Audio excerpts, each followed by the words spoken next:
ونعوذ بالله من شرور أنفسنا ومن سيئات أعمالنا من يهده الله فلا مضل له ومن يضلله فلا هادي له أشهد أن لا إله إلا الله وحده لا شريك له وأشهد أن محمدا عبده ورسوله أما بعد فإن خير الحديث كتاب الله وخير الحديث حديث محمد صلى الله تعالى عليه وسلم وشر الأمور محدثاتها وكل محدثات بدعة وكل بدعة ضلالة وكل ضلالة في النار.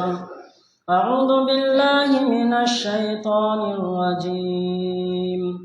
بسم الله الرحمن الرحيم. قاف القرآن المجيد بل عجبوا أن جاءهم منذر منهم فقال الكافرون هذا شيء عجيب أإذا متنا وكنا ترابا ذلك رجل بعيد قد علمنا ما تنقص الأرض منهم وعندنا كتاب حفيظ.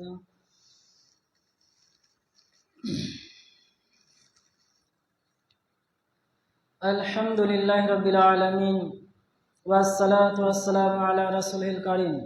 أعوذ بالله من الشيطان الرجيم. بسم الله الرحمن الرحيم. وأقيموا الصلاة وآتوا الزكاة وما تقدموا لأنفسكم من خير تجدوه عند الله إن الله بما تعملون بصير. وقال النبي صلى الله عليه وسلم بني الإسلام على 5 شهادة لا إله إلا الله. রাহুল বুখারী। সমস্ত প্রশংসা, তারিফ, একতাবাদ, আরাধনা, বান্দিগি, একনিষ্ঠতা একমাত্র আল্লাহ তাআলার জন্য। তাই আমরা সকলে তার শুকরিয়া আদায় করে বলি আলহামদুলিল্লাহ। তারপরে পরে বিশ্ব নবীর উপরে এবং সমগ্র সাহাবার উপরে দরুদ ও সালাম বর্ষিত হোক। আল্লাহুম্মা সাল্লি আলাইহি আল্লাহুম্মা বারিক আলাইহি। সম্মানীয় উপস্থিতি, আজ আলোচ্য বিষয় যাকাত আদান প্রদানের বিধান। অবশ্যই আমাদের এই বিষয়ে গুরুত্ব রাখতে হবে বা ধ্যান ধারণা রাখতে হবে যে বছরে বা যে হিজরিতে বা সনে 2 হিজরিতে সালাত যখন ফরজ হয়, নামাজ যখন ফরজ হয়, তখন যাকাতও ফরজ হয়। এবং ইসলাম প্রচারের বড় একটা মাধ্যম প্রেম প্রীতি ভালোবাসা বা যত বেধর্মী কাফের মুশরিক যারাই ইসলামের ছায়াতলে এসেছে, ইসলামের নিয়ম কানুন সিস্টেম প্রেম প্রীতি ভালোবাসা সমস্ত কিছুর বিষয়ে মুগ্ধ হয়ে খুশি হয়ে তার ইসলামের ছায়া এসেছে।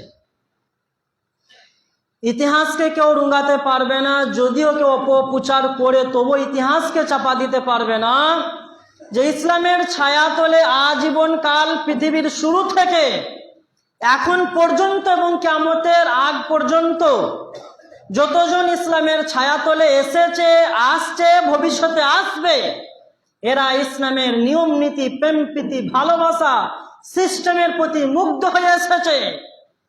কাউরির লালসা বা কাউরির ফাঁদে পড়ে বা জুলুমের শিকার হয়ে এসেছে বলে যারা অপপ্রচার করছে এর কোনো অস্তিত্ব নেই। আর আজও ভারতের সরকার যে সিস্টেমে চালাচ্ছে, যে নিয়ম নীতি ভোগ করছে, এই নিয়ম নীতি প্রেম প্রীতি ইসলামী শিক্ষা দিয়েছে।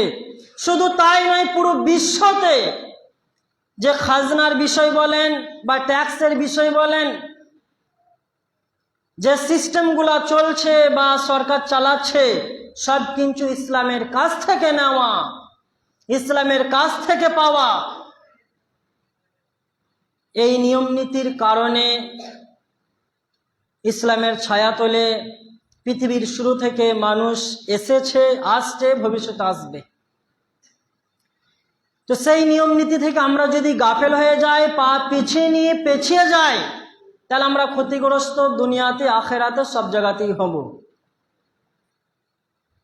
আমাদের সম্মুখে যত আলেম আসছে, আলোচনা করছে, কোরআন হাদিসের বয়ান করছে বা সমাজকে পরিবর্তন করছে, আমাদের যত মাদ্রাসা মসজিদ চলছে, এই সমস্ত কিছুর পিছনে ইসলামের যে বড় মজবুত অবদান রয়েছে সেটা হচ্ছে জাকাতের আদান প্রদান।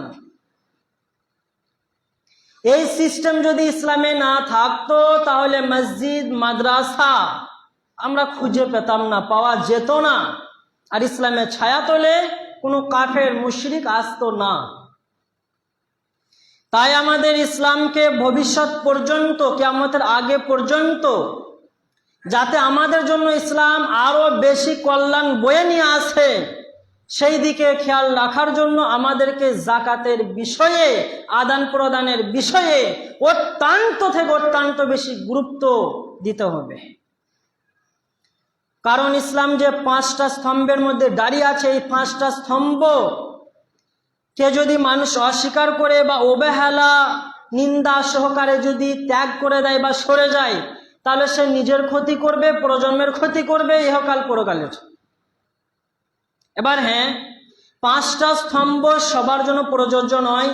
যারা মালদার ধনী, আল্লাহ যাদের সম্পত্তি দিয়েছে দুনিয়ায় পরীক্ষা করার জন্য, যাদের আল্লাহ ভালোবেসে পরীক্ষা করার জন্য সম্পত্তি দিয়েছে, তাদের জন্য 5টা বিধানই মানতে হবে, মানে ইসলামের 5টা স্তম্ভর দিকেই খেয়াল রাখতে হবে। আর আল্লাহ যাদেরকে পরীক্ষা করার জন্য বা ভালোবেসেছে, গরিব বানিয়ে রেখেছে, তাদের জন্য 3টে। ওই সম্পর্কে আল্লাহ রসুল সাল্লাল্লাহু আলাইহি ওয়াসাল্লাম বলেন, সহিহুল বুখারী কিতাবুল ঈমান অধ্যায়ের 2 অধ্যায় 8 নম্বর হাদিস, বর্ণনাকারী আবু হুরায়রা এবং আব্দুল্লাহ ইবনে উমর, দুজনেই বর্ণনা করেন সহিহ মুসলিম এবং বুখারীতে। তো আব্দুল্লাহ ইবনে উমর তিনি বর্ণনা করে বলেন যে, ক্বালা রাসূলুল্লাহ সাল্লাল্লাহু আলাইহি সাল্লাম, আল্লাহর নবী বলেন, বুনিয়াল ইসলাম আলা খামসিন, ইসলাম ধর্ম টিকে আছে, দাঁড়িয়ে আছে 5টা স্তম্ভের মধ্যে। তারপরে বলেন যে শাহাদাতান, তোমরা সাক্ষ্য দাও যে লা ইলাহা ইল্লাল্লাহ, আল্লাহ ব্যতীত কোনো বারহাক সত্য ইলাহ মাবুদ নেই। যখন এই শব্দটুকু আমরা মেনে নেব, তখন বাপ দাদার ধর্ম বলেন, পীর বলেন, ঠাকুর বলেন, অলি বলেন, গৌসব বলেন, কুতুব বলেন, সব কিছু বাদ হয়ে গেল। কারোর কোনো আর অস্তিত্ব চলবে না, এক আল্লাহর অস্তিত্ব চলবে। আপনার সর্বপ্রকার, সর্ব অবস্থায়, সর্ববিষয়ে এখন নিষ্ঠতার সাথে সব কিছুর মালিক বলে আপনাকে একত্রভাবে মেনে নিতে হবে, সে আল্লাহ রাব্বুল আলামিন। সে ছাড়া আমার হায়াত, মৃত্যু, রুজি বা ওয়াসুক বালাই কোনো কিছু কারুর প্রদান করা বা দূর করার কোনো রকমের ক্ষমতা শক্তি নেই আল্লাহ ব্যতীত। এটা হচ্ছে কালেমায়ে তাওহীদ। কিছু মানুষ ষড়যন্ত্র করে ইহুদিদের পাল্লায় পড়ে বা ইহুদিদের ষড়যন্ত্রের বশ হয়ে, তাদের হাতের শিকার হয়ে কিছু ধর্ম পূজারী আলেম কালেমার যে 5টা নাম দিয়েছে, কালেমায়ে তাওহীদ, কালেমায়ে শাহাদাত, কালেমায়ে তামজিদ, কালেমায়ে তাহমিদ, এভাবে যে 5টা নাম দিয়েছে, এটা মিথ্যে, ডাহা মিথ্যে। ভালো করে জেনে রাখেন, কালেমা হচ্ছে 2টা। কালেমায়ে তাওহীদ মানে আল্লাহর একতাবাদের ঘোষণা, একতাবাদ হলে আল্লাহকে একনিষ্ঠতার সাথে মেনে নেওয়া। আর 2 হচ্ছে কালেমায়ে রিসালাত, মানে আমাদের জীবন, সংবিধান, আমাদের রাস্তা, নীতি সবকিছু হবে বিশ্বনবীর দেখানো পথ ও মত অনুযায়ী। কালেমা আসলে 2টো, বাস্তবতায় 2টো। কালেমায়ে তাওহীদ মানে আল্লাহকে একতাবাদ মেনে নেওয়া, 2 কালেমায়ে রিসালাত মানে রাসূলুল্লাহ সাল্লাল্লাহু আলাইহি সাল্লামকে রাসূল হিসেবে মেনে নেওয়া, তার দেখানো পথ ও মত অনুযায়ী আমাদের জীবনযাপন করতে হবে, এর নামই কালেমায়ে রিসালাত। আমরা ব্রেন থেকে 20 বার করে ফেলবো ইনশাআল্লাহ। কালেমা 2টো, এটা যেন আমরা ভুলে না যাই। যেটা 5টা আমরা বইয়ে পড়ছি, নুরানি কায়দা বলেন, বাগদাদি কায়দা বলেন বা মিশরি কায়দা বলেন, যে কোনো কায়দাতে যে 5টা নাম দেওয়া হয়েছে, ওগুলা মিথ্যে নাম, ওগুলা কালেমা নয়, ওগুলা দোয়া। নানান হাদিসে নানান ভাবে দোয়া এসেছে। যেটা আমরা কালেমায়ে শাহাদাত বলে জানছি, এটা উজুর পরের দোয়া।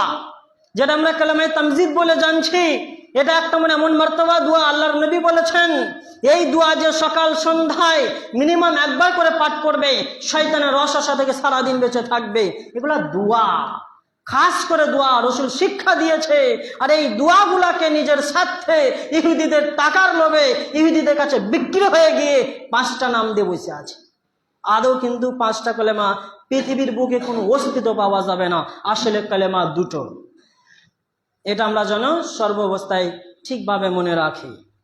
তাহলে এক আমাদের কালেমাকে সুন্দরভাবে মেনে নিতে হবে, মানে একতাবাদ, তাওহীদের প্রতি অটল থাকতে হবে, তাওহীদকে একনিষ্ঠতার সাথে মেনে নিতে হবে। এটা ইসলামের প্রথম স্তম্ভ।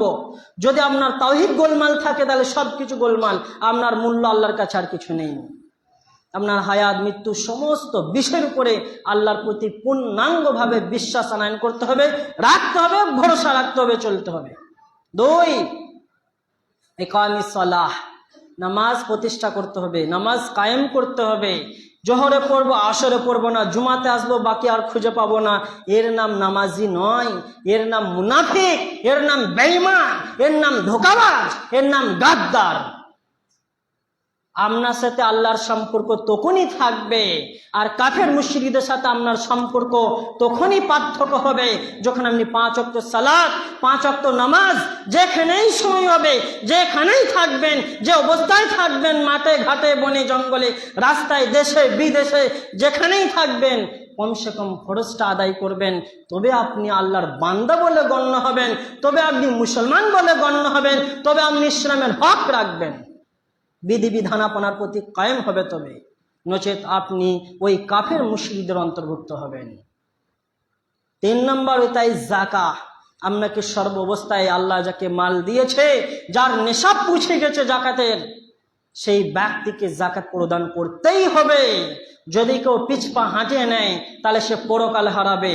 যদি কেউ অনীহা দেখায়, কেউ যদি কৃপণতা দেখায় যাকাত প্রদানের ক্ষেত্রে, তাহলে পরকাল তাকে হারাতে হবে, কবরের কঠিন থেকে জটিল এবং কঠিন শাস্তির সম্মুখীন হতে হবে। 3 নম্বরে, ওয়াসওয়ামে রমাদান। রমজান মাস যেই পাবে, আল্লাহ যার ভাগ্যে লিখবে, সে রমজান মাস যে পাবে, পাপ ঝরানোর মাস, নেকি কামাবার মাস, সে যেন পূর্ণাঙ্গভাবে পূর্ণ মাস রোজা বা সিয়াম রাখে। 5 নম্বর, হজ, হজ পালন করো। মানিস্তাতা মিনকুমুল বাত, তোমাদের মধ্যে যাদের ক্ষমতা আছে বা পৌঁছিয়েছে, যাদের হজের নেশা পৌঁছিয়েছে, তারা হজ পালন করবে। তাহলে এই 5টা স্তম্ভ ধনীদের জন্য, গরিবদের জন্য নয়। গরিবদের জন্য 3টে, কালেমা তাওহীদ মানে একতাবাদের প্রতি প্রতিষ্ঠিত থাকতে হবে, 2 5 ওয়াক্ত সালাত কায়েম করতে হবে, আর 3 রমজান মাসে সিয়াম পালন করতে হবে। বাকি যাকাত এবং রোজা মানে যাকাত এবং হজ গরিবদের জন্য মাপ, যাদের নেশাব ওই পর্যন্ত নেই বা পৌঁছায়নি। এবার এই যাকাত 3 নম্বর, যেটা ইসলামের রুকুন, মজবুত রুকুন। ইসলাম বিজয়ের জন্য, জিহাদের জন্য, যুদ্ধের জন্য, দাওয়াতের জন্য যে বড় ভূমিকা পালন করেছে, সে হচ্ছে যাকাত। এই সিস্টেমের কারণে বহু মানুষ, বহু কাফের মুশরিক ইসলামের ছায়া তলে এসেছে, এদের প্রেম প্রীতি ভালোবাসা দেখে। সেই জন্য আল্লাহ রাব্বুল আলামিন বলেন সূরাতুল বাকারা 2 নম্বর সূরার 110 নম্বর আয়াতের মধ্যে, ওয়াকিমুস সালাত, তোমরা নামাজ প্রতিষ্ঠা করো, সালাত কায়েম করো, ওয়াতুজ যাকাত, এবং যাকাত প্রদান করো। তারপর আল্লাহ রাব্বুল আলামিন বলেন, ওয়ামা তুকাদ্দিমু লিআনফুসিকুম মিন খায়র তাজিদু ইনদাল্লাহ, তোমরা নিজের জন্য, নিজের ভালোর জন্য তোমাদের নেক সৎ আমলগুলোকে আল্লাহর কাছে পাঠাও, পাঠাতে থাকো। যতদিন দুনিয়ার বুকে বেঁচে আছো, সৎ ভালো আমল আল্লাহর কাছে জমা করো, পাঠাতে থাকো, পাঠিয়ে দাও। তাজিদু ইনদাল্লাহ, মরার পরে কিয়ামতের দিনে সেগুলো আল্লাহর কাছে পাবে, আল্লাহর কাছে জমা থাকবে। যাদের ইমান মজবুত আছে এরাই না পাঠাবে, যাদের ইমান গোলমাল আছে এরা পাঠাতে পারবে না। আমরা যে চাষবাস করি কিনা, জমিনের মধ্যে বা ভূঁয়ের মধ্যে আমরা বীজ রোপণ করি, ছড়িয়ে দিই, ছিটিয়ে দিই, গ্যারান্টি আছে যে বীজ আসবে, আমরা ফেরত পাবো। এই যে মাঠ ভর্তি ধান, আমরা কি দেখতে পাই যে ধানটা মাঠ ভর্তি উঠে আসবে? পাই না। আল্লাহর প্রতি বিশ্বাস ভরসা রেখে আমরা বীজ রোপণ করি যে আল্লাহ দিবে, ইনশাল্লাহ ধান ফলবে, আমরা পাবো। এই আশাতে আমরা শত শত লাখ লাখ হাজার হাজার টাকা খরচা করে জমিনের মধ্যে বীজ বুয়ে দিই, পরিশ্রম লাগিয়ে দিই, আশা আছে, ভরসা আছে আল্লাহর প্রতি যে আমরা পাবো, দ্বিগুণ পাবো।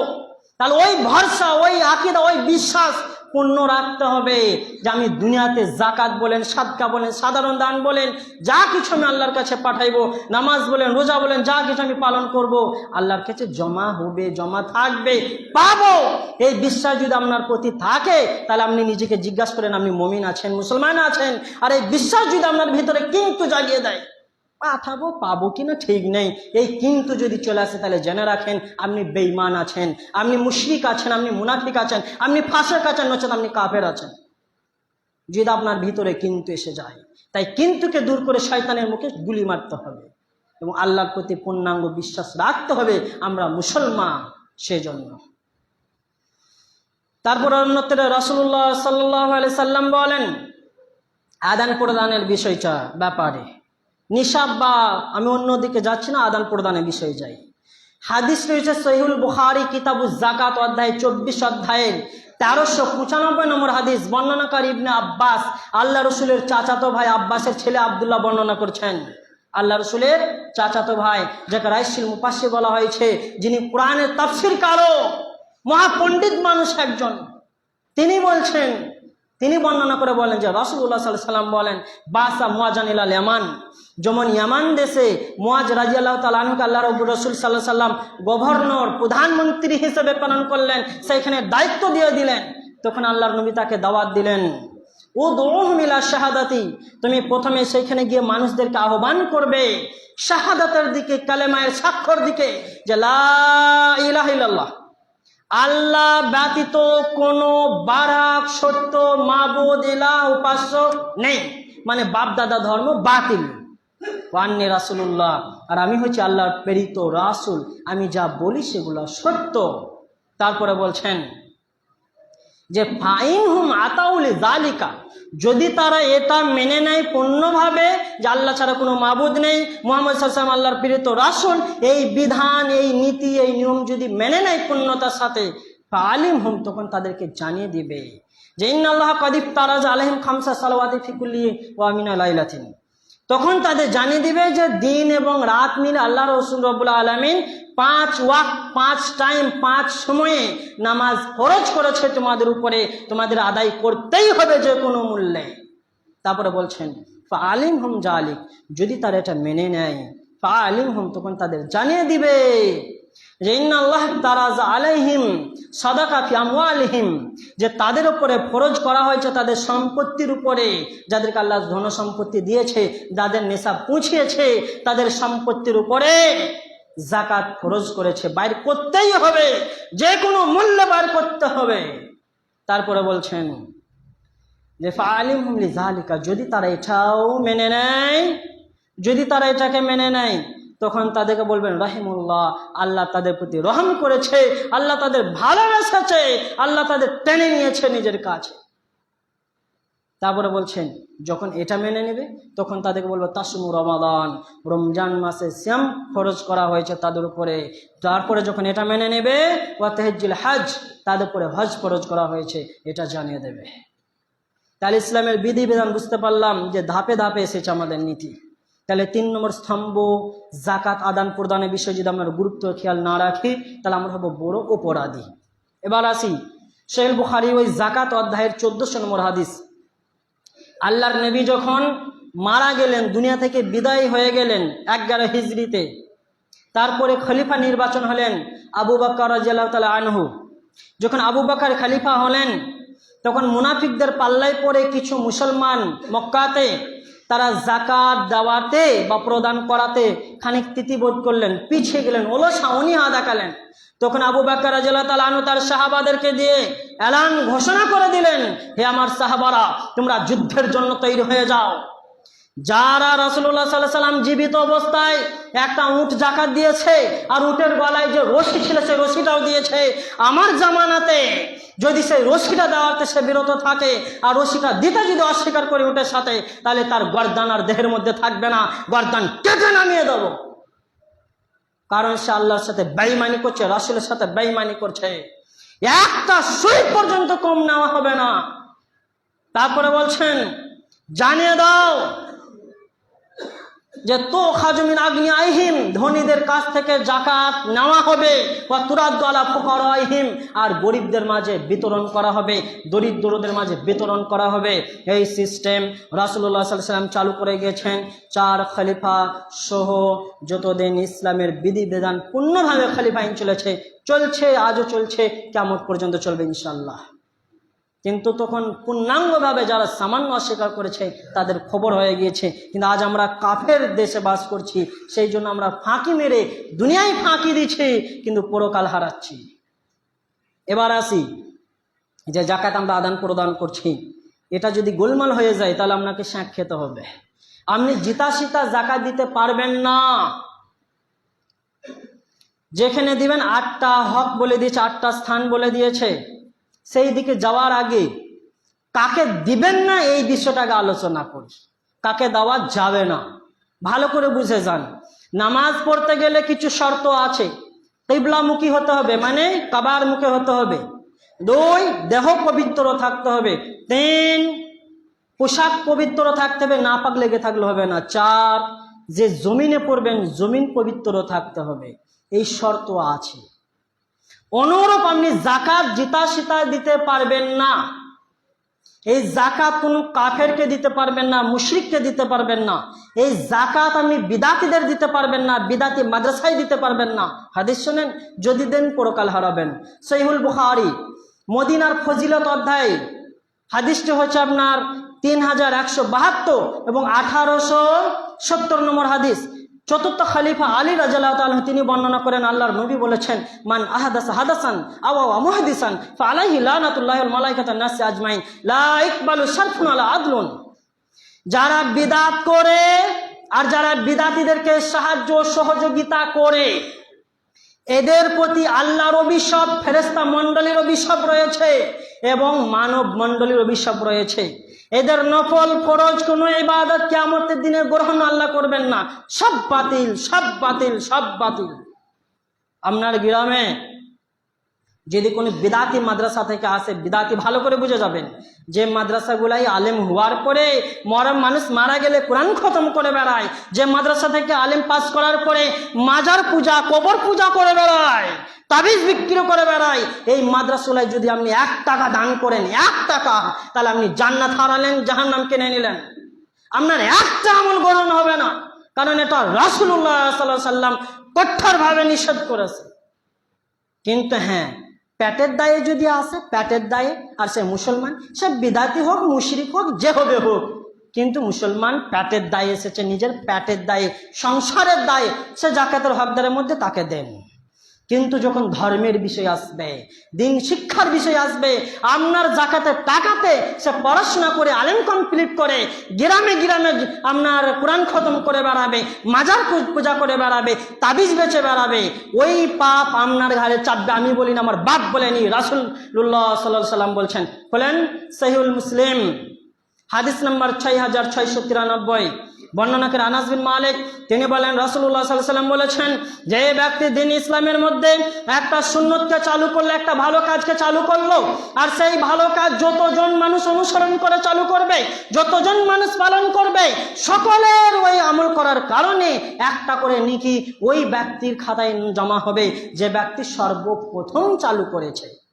বুঝে যান, এর পরে উঠছে।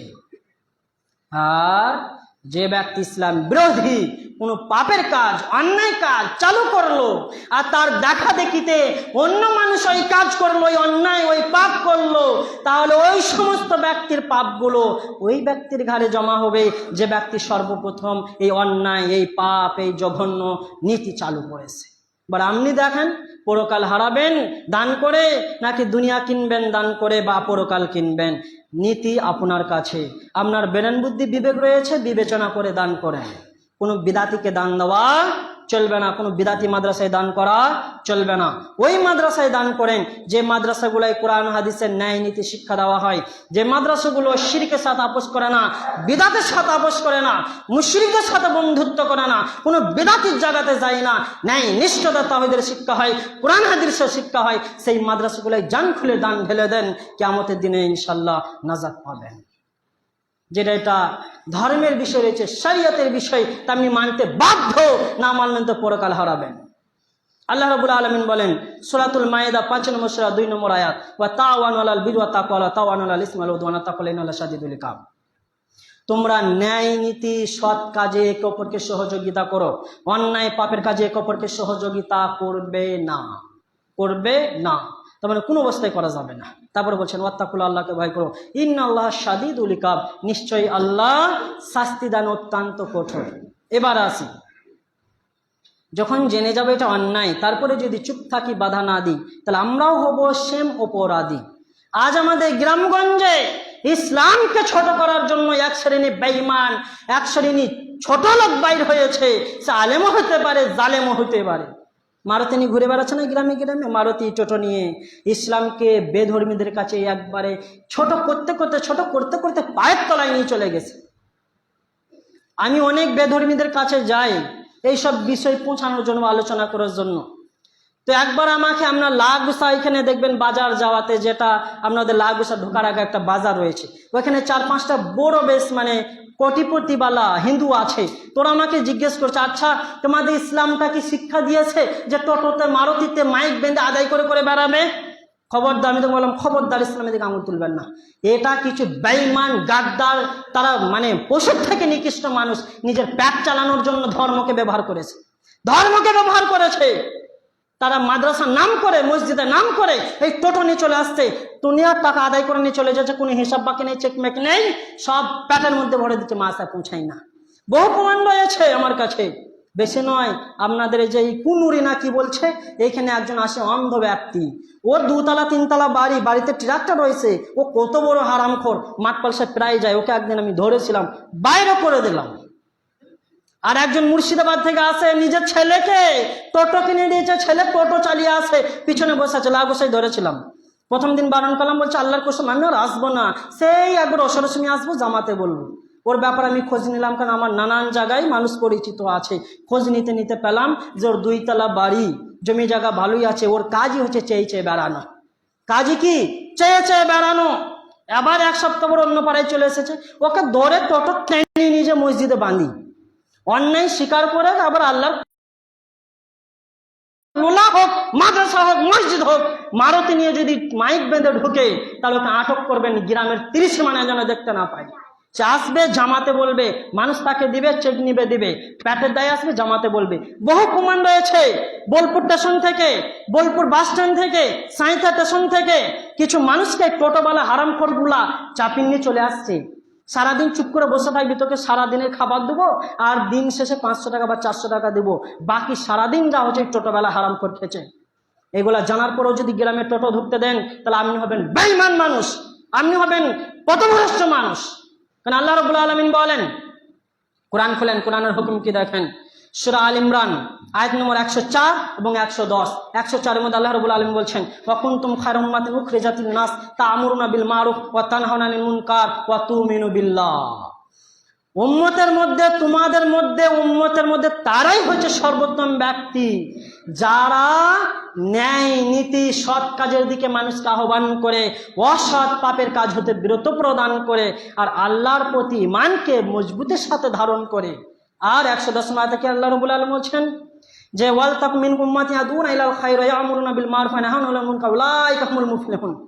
তোমাদের মধ্যে একটা দল হোক যারা মানুষকে সৎ কাজের দিকে, ভালোর দিকে আহ্বান করবে, অসৎ পাপের কাজ হতে বিরত রাখবে, আর এরাই হচ্ছে সফলতা অর্জনকারী, এরাই হচ্ছে সফল কামী। তাহলে আমরা বুঝতে পারলাম, যদি আমরা ওসর, সাদকা, যাকাত যা কিছু প্রদান মাসে করবো, ভাবছি টাইম যেহেতু শেষ, তাই কোন খাতে দিবেন না দিন পরে আলোচনা হবে ইনশাল্লাহ। তো আপনাদের গ্রামে মাসা রয়েছে, যদি আপনি সাদকা করবেন কোনো বিষয়ে, যাকাত আসার ইত্যাদি দিবেন, যে আমি সঙ্গে সঙ্গে দিয়ে আসবো, কোনো বিষয়ে দিয়ে আসবেন না।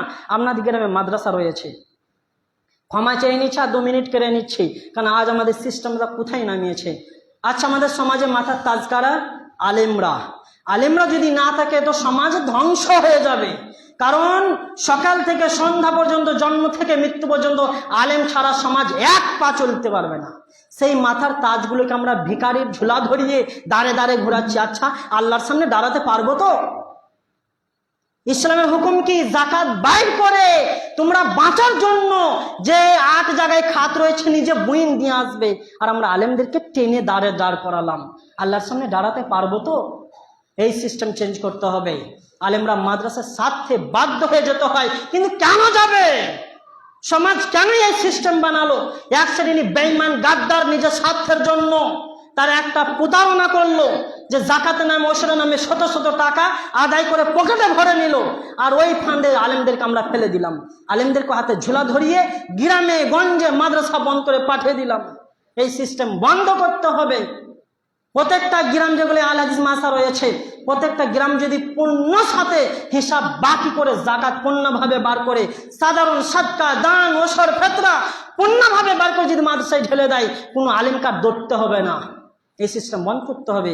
নিজের নিজের গ্রামের মাদ্রাসাগুলোকে নিজেকে পূর্ণভাবে মর্যাদা দিতে হবে। আল্লাহ আমাদের কবুল করে নে। এই নিয়ম নীতি চেঞ্জ করতে হবে।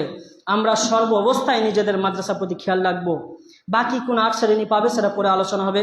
টাইম যেহেতু আমি অনেকটাই নিয়ে নিলাম, বিষয় শেষ না করা পর্যন্ত ওই জন্য নিতে হলো, বাধ্য হলাম। তো ক্ষমার চোখে দেখবেন। আল্লাহর কাছে দোয়া করি, আল্লাহ জাকাত আদান প্রদানের যে স্থান, যে বিধিবিধান রয়েছে সেই মোতাবেক তুমি আমাদের মেনে চলার তৌফিক দাও, আর তুমি আমাদেরকে বিদাতি মুশরিক কাফেরদের কাছ থেকে বিরত রাখো। আমিন। হে আল্লাহ, তুমি আমাদেরকে তোমার ভালোবাসা প্রেম প্রীতি ছায়াতে বেঁধে রাখো, আমরা যেন কোনো বিদাতিকে সাহায্য না করি, সে থেকে আমাদের বিরত রাখো। হে আল্লাহ, যত জায়গায় অন্যায় চলবে সে জায়গায় আমরা যেন অন্যায় বিরুদ্ধে রুখে দাঁড়াতে পারি, আমরা যেন ন্যায় প্রতিষ্ঠা করতে পারি, অন্যায় মোচন করতে পারি। তুমি আমাদের সেই তৌফিক দাও, তুমি আমাদেরকে কবুল করে নাও, তুমি আমাদের তোমার ভালোবাসা প্রেম প্রীতি দিয়ে বেঁধে রেখে দাও। আমিন। আসসালামু আলাইকুম ওয়া রাহমাতুল্লাহি ওয়া বারাকাতুহু। ইয়া আইয়ুহাল্লাযিনা আমানু সাল্লু আলাইহি ওয়া সাল্লিমু তাসলিমা। আল্লাহুম্মা সাল্লি আলা মুহাম্মাদিন ওয়া আলা আলি মুহাম্মাদ।